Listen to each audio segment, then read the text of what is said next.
Hey everybody, Mitchell here from thehockeyrefbook.com. In this video, we're going to be looking at another example of a potential impact penalty. Now there's two questions to ask when defining an impact penalty. First, does the penalty give the arena a clear definition of what is and is not allowed in the game? Second, can the guilty person learn something from this penalty to avoid it in the future? If you answer yes to both those questions, impact penalty, call it.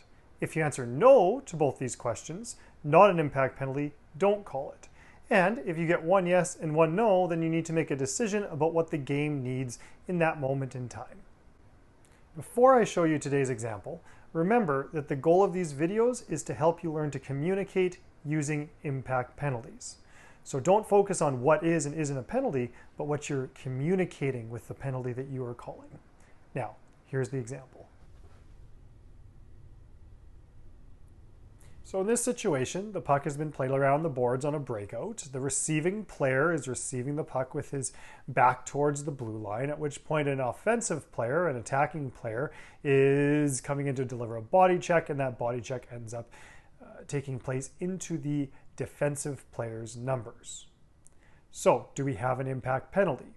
Two questions. First question, does a penalty here set a clear example of what is and is not allowed for the arena? The answer is yes. Second question, can the potentially guilty player change something next time in order to avoid this penalty? The answer is yes. So we have an impact penalty.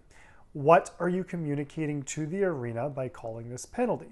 You're communicating that checks cannot occur into the numbers of another player.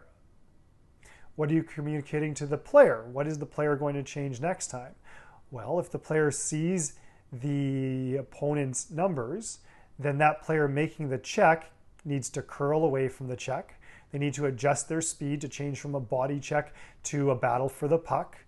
They need to find a way to move away or change their motion away from delivering that contact to the numbers. Now, what are you communicating if you make the opposite call here? What if you call nothing? Well, this check was clearly into the player's numbers, into that defensive player's numbers. So no call here would say that checks into the numbers are legal and that they're fine, and would probably encourage either frustration or escalation within the future body checks that would occur in this hockey.